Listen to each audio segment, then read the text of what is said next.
పరిశుద్ధ జనపుర పరమాత్మరూపుర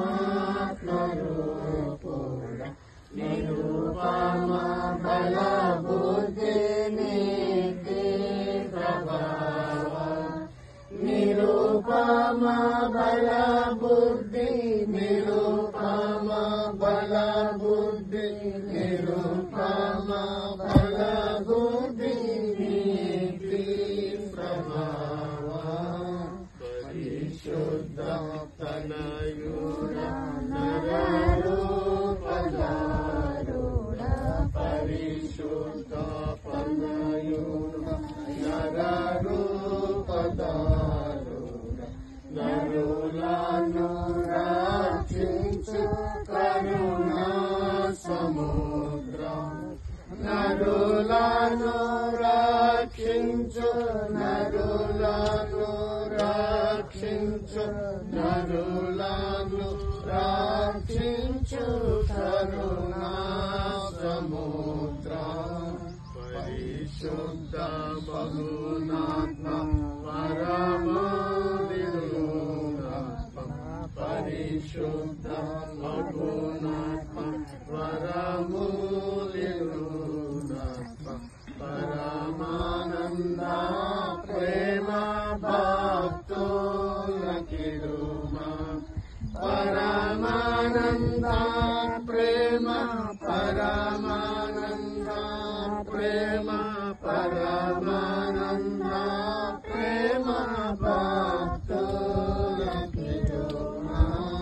జనత కుమారాత్మ చాలా రాత్రైన తరువాత పండుకొనొచ్చు కష్టార్జితమైన ఆహారమును తినుచుండుట వ్యర్థమే తన ప్రియులు నిద్రించుచుండగా ఆయన వారికి ఇచ్చిస్తున్నాడు కుమారులు యెహోవా అనుగ్రహించే స్వాస్థ్యము గర్భఫలము ఆయన ఇచ్చే బహుమానమే యవన కాలమందు పుట్టిన కుమారులు బలవంతుని చేతుల్లో బాణముల వంటి వారు వారితో తన అంబుల పొద నింపుకున్నవాడు ధన్యుడు అట్టివారు సిగ్గుపడక గుమ్మములో తమ విరోధులతో వాదించెదరు.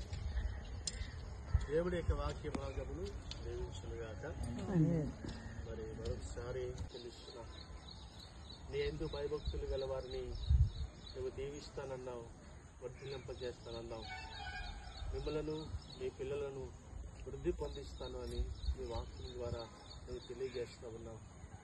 నేను ప్రియ రవి గారి కుటుంబాన్ని మీరు జ్ఞాపకం చేసుకుంటూ ఉన్నారు. ఎన్నెన్నో పరిస్థితుల మధ్య, సమస్యల మధ్య, మన కష్టముల మధ్య వారు నడిపిస్తూ నువ్వు దీవిస్తూ కాపాడుతూ బలపరుస్తూ ధైర్యపరుస్తూ క్షేమాన్నిచ్చినందుకే నీకు స్తోత్రాలు. నేను వారిని వర్ధిల్లింపజేస్తున్న నీ కృపను బట్టి నీకు స్తోత్రాలు. నేను మరొక నూతన గృహాన్ని వారికి ఇవ్వడానికి నువ్వు ఇష్టపడ్డావు. నేను తగిన కాలం ముందు నిర్ణయ కాలంలో దీవించి వర్ధిల్లింపజేసేటటువంటి దేవుడు. నన్ను ఈ స్థలంలో ఈ గృహాన్ని నిర్మించడానికి నన్ను సిద్ధపడుతూ ఉన్నారు. ನನ್ನ ప్రియులు అనుభవజ్ఞులు మస్తాన్ గారి ద్వారా ఈ గృహం నిర్మించుకోవడానికి మీరు ఏర్పరచుకున్న ఈ ఏర్పాటును బట్టి కూడా నీకు స్తోత్రాలు. నేను వారికి ఇచ్చిన జ్ఞానాన్ని బట్టి కూడా నేను ఇష్టం అనుభవాన్ని బట్టి నీకు స్తోత్రాలు. నమ్మకమైన పని వాళ్ళను ప్రభావ మీరు అనుగ్రహించినందుకే నీకు స్తోత్రాలు. నేను రవి గారు కూడా మీరు ఇచ్చిన ఆరోగ్యాన్ని బట్టి, వారికి ఇచ్చిన భార్య బిడ్డలను బట్టి కూడా, వారి కుటుంబాల బట్టి కూడా నేను స్థుతిస్తున్నాం. అందరితో కలుసుకుంటాం, ఏక మనసు కలిగి ఏకాత్మ కలిగి హృదయపూర్వకంగా సంతోష హృదయాలతో దీవెనకరంగా ఉండగలుగుతాను ప్రభావ. మేమందరము చేరి ఈ పునాది రాయి వేస్తున్నాం. నీ సేవకునిగా అభిషిక్తునిగా ఈ స్థలంలో దీన్ని నిర్మించడానికి ప్రారంభించడానికి నేను సిద్ధపడుతుండగా మీరే నీ కనుదృష్టి ఉంచండి, మీకు ప్రతిష్ఠించండి. ఇది మొదలు నేను ఈ గృహము సంపూర్తి చేయబడింది. ఏమీ ప్రభావ పెండింగ్ లేకుండా సంపూర్తి చేయబడి ప్రభా యొక్క గృహంలో తిరిగి మన నివాసం ఉండగలుగుతాం. ఆ సమయం వరకు మీ దృష్టి, మీ కాపుల, మీ జీవన ఆశీర్వాదం మెండారుగా ఉంచిపోయి ఈ పునాది రాయిని ప్రభుత్వ సేవకులుగా తండ్రి యొక్క కుమారుని యొక్క పరిశుద్ధాత్మ నామములు ప్రారంభిస్తున్న మీరు దృష్టించి తీర్చుకోండి. ఏ సున్నతమైన నామమును ప్రార్థించి అనుకుంటున్నాము తండ్రి.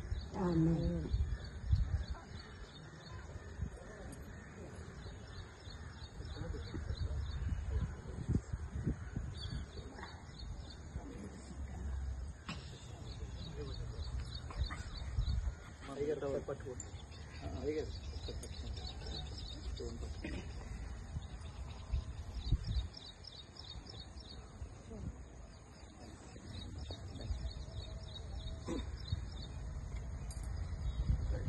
చిన్న ప్రార్థన చేద్దాం.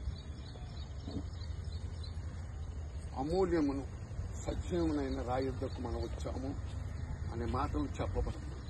మరి దైవజనం చేసిన ప్రార్థన బట్టి మరొకసారి ఎంతగానో ప్రభుని కనపరచం, ప్రార్థన చేస్తాం.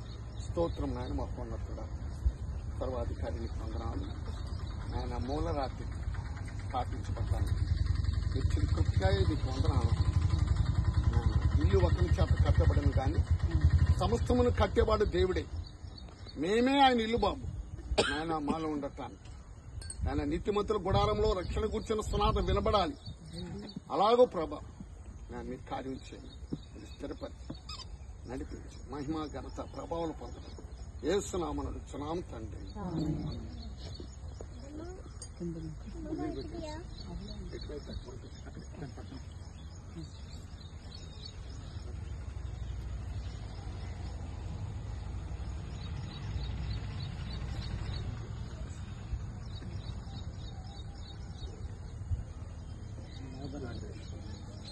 ఆ నవధాన్యాలు వేసేయండి, నవధాన్యాలు వేసేయండి, ఇద్దరుగా నవధాన్యాలు వేసేయండి.